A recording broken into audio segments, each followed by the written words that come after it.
বাংলাদেশ সহ বিশ্বের বিভিন্ন দেশ থেকে পবিত্র হজ পালন করতে মক্কায় জড়ো হচ্ছেন ধর্মপ্রাণ মুসলমানরা।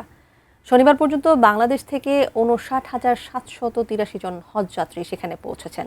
তবে হজ পালন করতে গিয়ে এ পর্যন্ত ১৬ জন হজযাত্রী মৃত্যুবরণ করেছেন।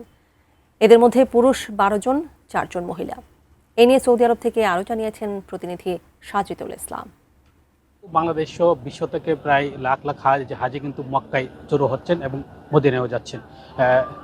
হাজিরা কিন্তু উমরা পালন সহ মক্কা এবং মদিনায় ইসলামের বিশেষ স্থানগুলো কিন্তু তারা ঘুরে ফিরে দেখছেন।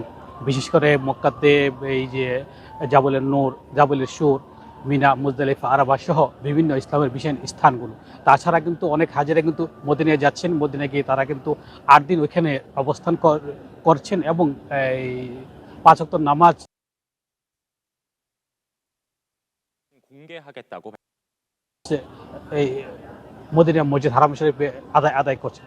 তাছাড়া কিন্তু তারা এই মদিনায় যে ইসলামের যে বিশেষ স্থানগুলো আছে তারা পরিদর্শন করছেন। বিশেষ করে এই জান্নাতুল বাকি, রোজা মুবারক, কেবলাতিন মসজিদ, জিন পাহাড় সহ বিভিন্ন ইসলামের বিভিন্ন স্থানগুলো কিন্তু তারা আসলে ঘুরে ফিরে দেখছেন এবং তারা কিন্তু আর মাত্র কয়েকদিন বাকি হজে তারা কিন্তু প্রস্তুতি নিচ্ছেন মূল হজে যাওয়ার জন্য।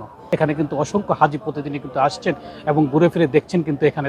তাছাড়া কিন্তু মিনা, মুজদালিফা, আরাফা সহ ইসলামের বিভিন্ন স্থানগুলো তারা দেখছেন, তারা ঘুরে ফিরে কিন্তু দেখছেন। এই ছিল আমার কাছে সর্বশেষ খবর মক্কা থেকে হাজিদেরকে নিয়ে।